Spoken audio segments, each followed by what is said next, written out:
The doors to the Viridian Tea House are open once more. Hello, everyone, and happy Friday. Let's see, I've got some news. So, again, this Sunday is the Denver Magic Makers Market. So, if you are looking for a really good thing and fun thing to do this Sunday, please stop by.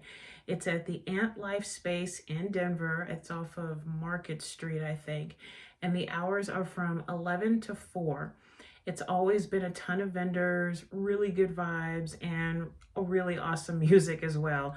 I'll be there with tons of tea, books, artwork, photography, you name it. So this Sunday is the Denver Magic Makers Market in Denver from 11 to 4, and I hope to see you there this Sunday. Rightio, so we've got some, not we, meaning me. I've got some great books to review and a really cool tea blend that I created.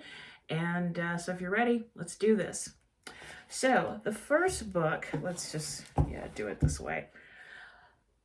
I heard about this book because I was trying to do some research on one of the subjects and the book popped up and I thought, okay, well, this sounds interesting. And I read it, and as I was reading it, I reached out to the author and I said, wow, thank you so much for this book. I'm learning quite a lot and I greatly do appreciate it.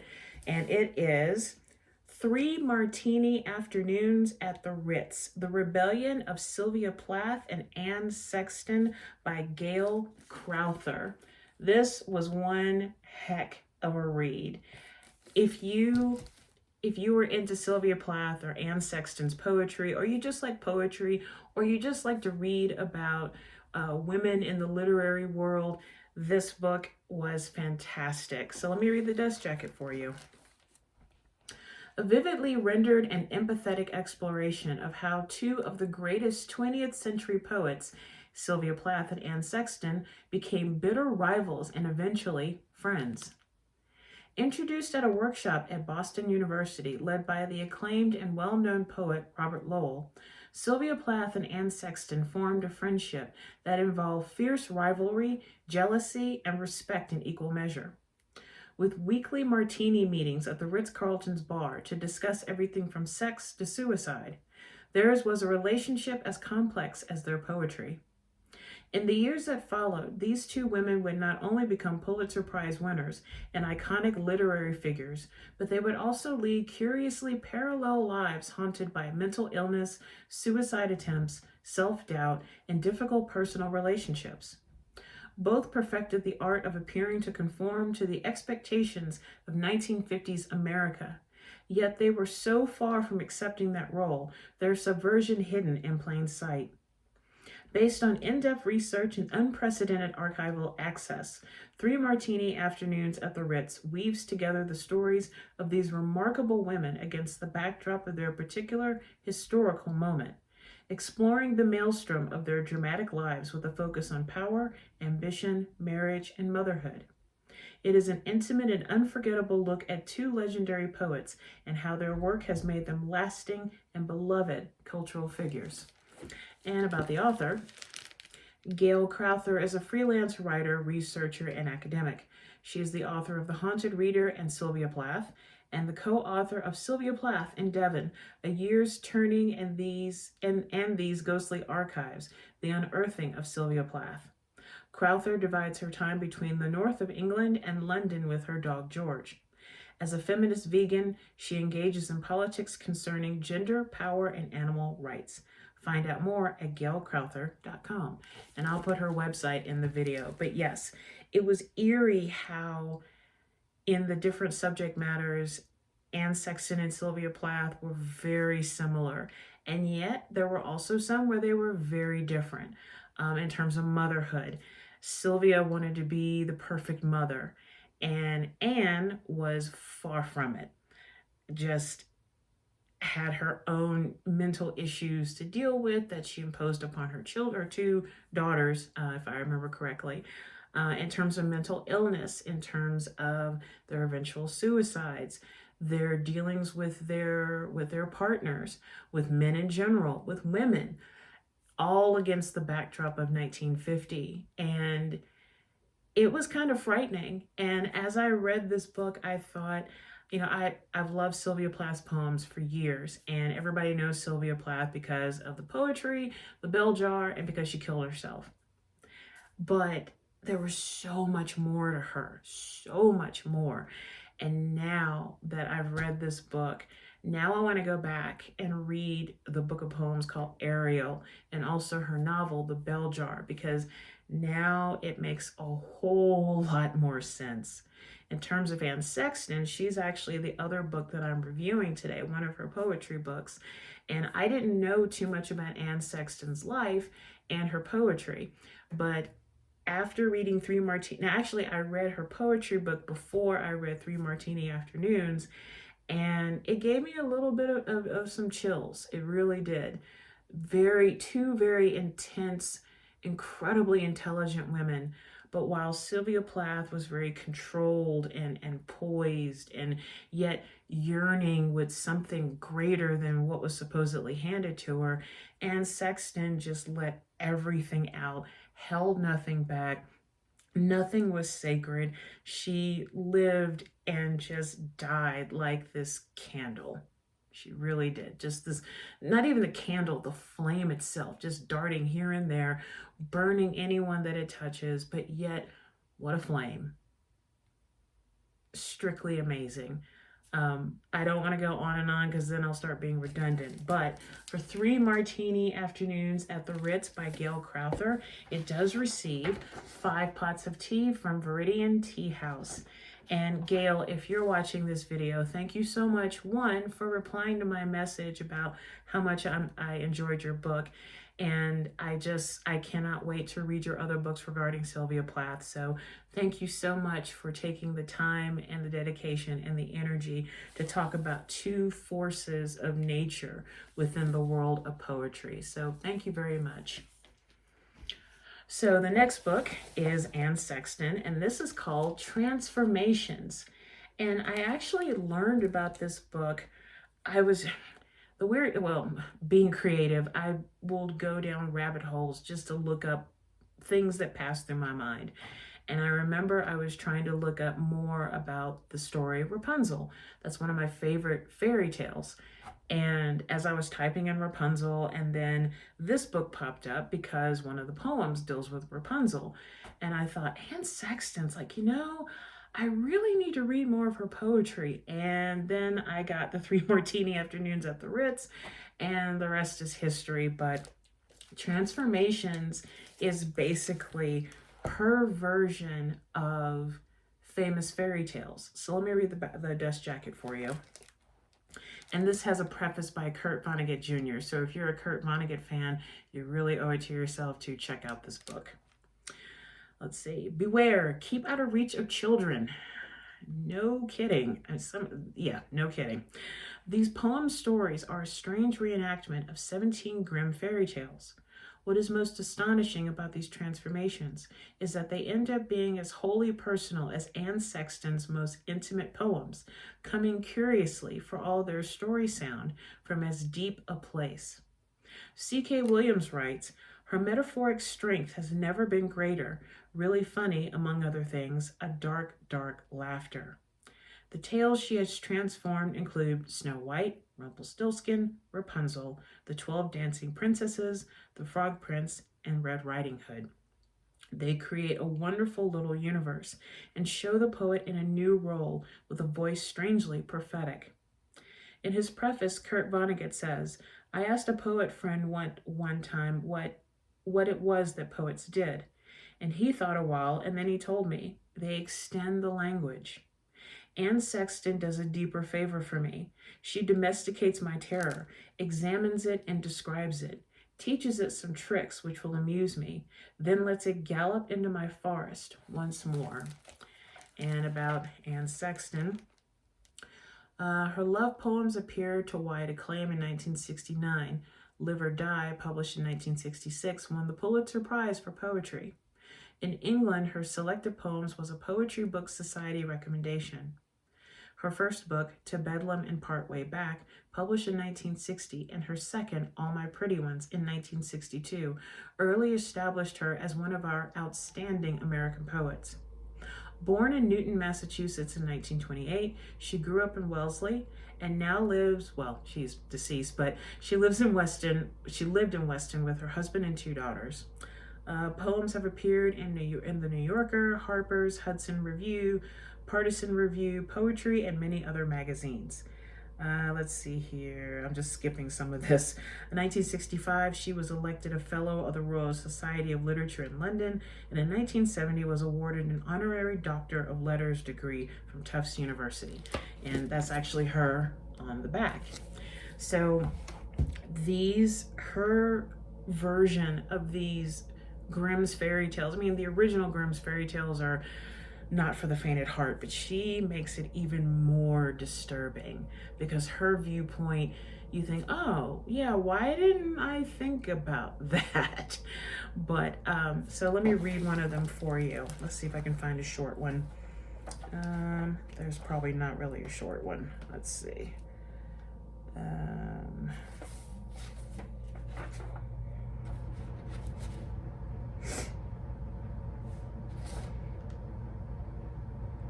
Well, this one is called The Gold Key.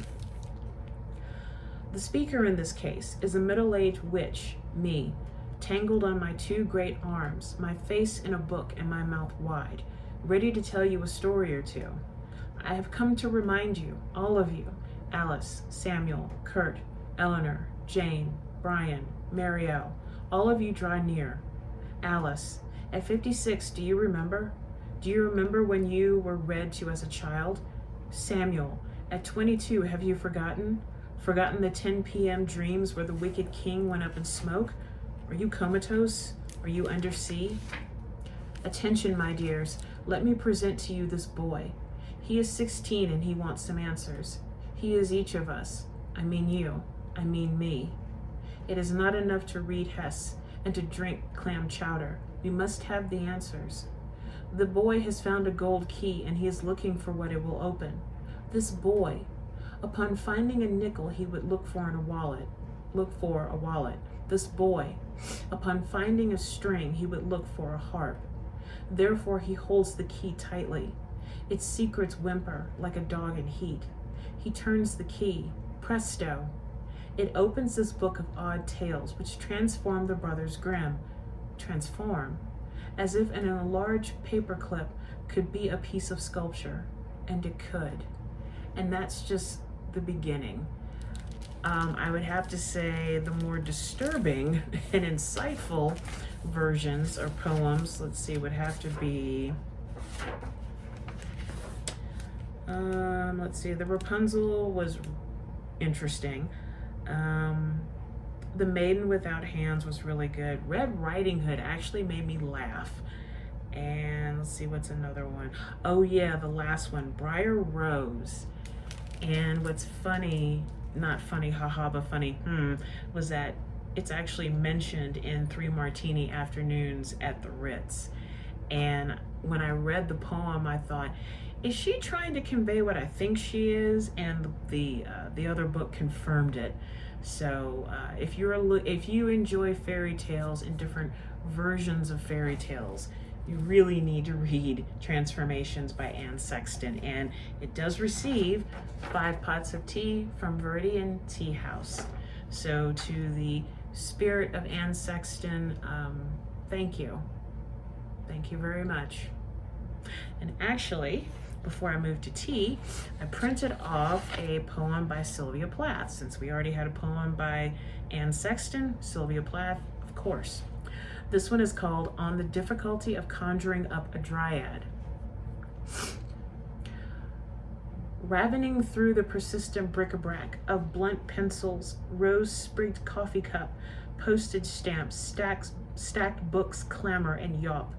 Neighborhood cockcrow, all nature's prodigal backtalk.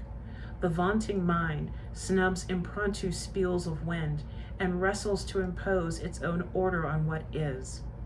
With my fantasy alone, brags the importunate head, arrogant among rook-tongued spaces, sheep greens, finned falls. I shall compose a crisis to stun sky black out, drive gibbering mad, trout, cock, ram, that bulk so calm on my jealous stare, self-sufficient as they are. But no hocus pocus of green angels damasks with dazzle the threadbare eye. My trouble, doctor, is I see a tree, and that damned scrupulous tree won't practice wiles to beguile sight, e.g. by cant of light, concocted Daphne, my tree stays tree. However I wrench obstinate bark and trunk to my sweet will, no luminous shape steps out radiant in limb, eye, lip, to hoodwink the honest earth, which point blanks spurns such fiction as nymphs. Cold vision will have no counterfeit, palmed off on it.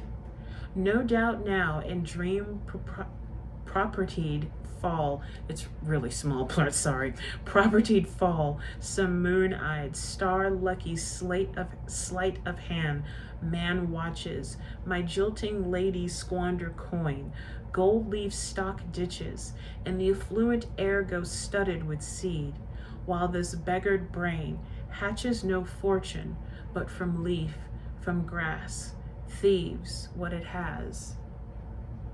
I mean, just... Okay, so I always put my videos in as children. Please don't watch these videos because I tend to curse and talk about things that children don't need to know about. But one thing that I found was quite interesting and fascinating about Sylvia Plath was that she was into sadomasochism.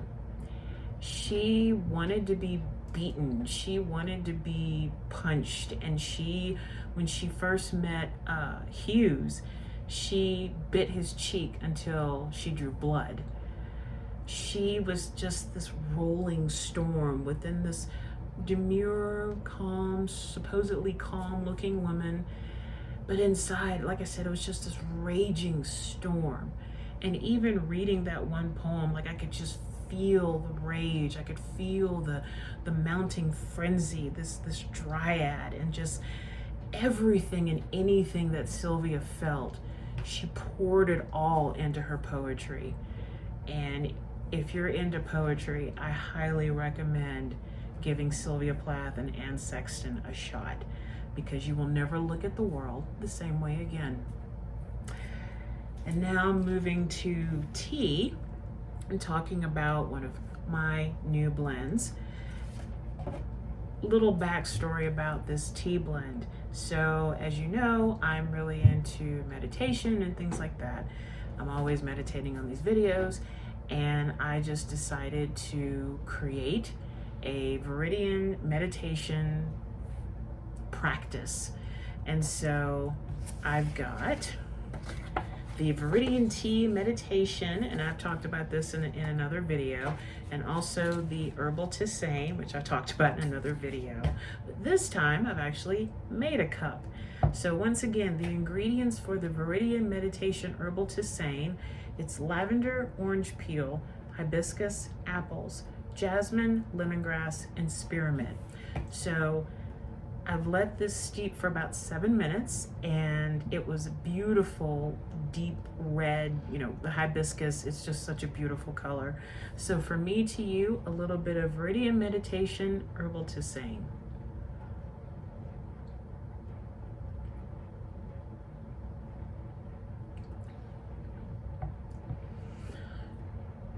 So let me confess something. This is actually the second steeping I've done. The first steep was very much the hibiscus, the spearmint, the orange peel, and the lavender at the very end. But the second steep, I'm actually getting more of the lemongrass and the spearmint. The hibiscus is taking a back seat, and the lavender is just kind of faint. But overall, this is a good tea to enjoy when you just need to pause from life. So again, from me to you, enjoy a little pause.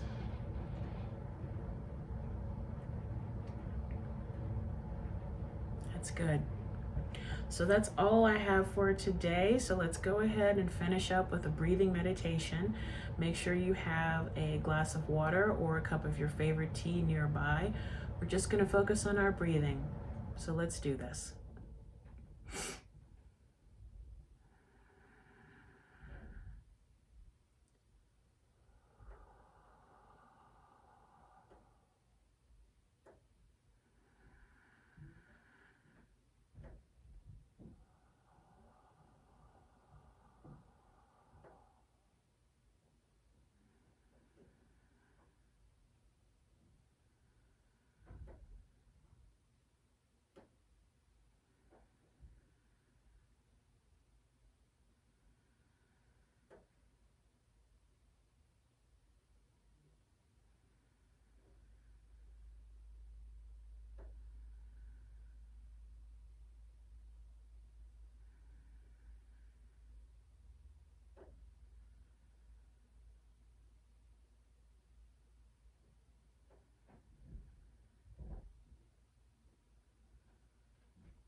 And now let's end this meditation with a deep breath in through the nose and out through the mouth.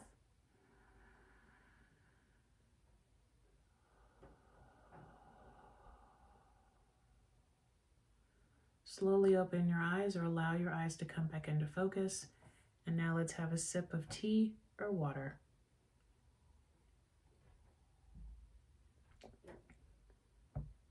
Very delicious.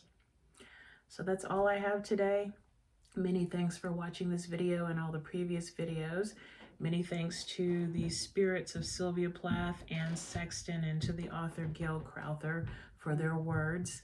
And hopefully I will see you at the Magic Makers Market this Sunday. Again, the hours are from 11 to 4, and I will have bags of the Viridian Meditation Herbal Tisane along with the meditation itself. It comes as a package, but that's all I have. So as always, take care of yourself and each other.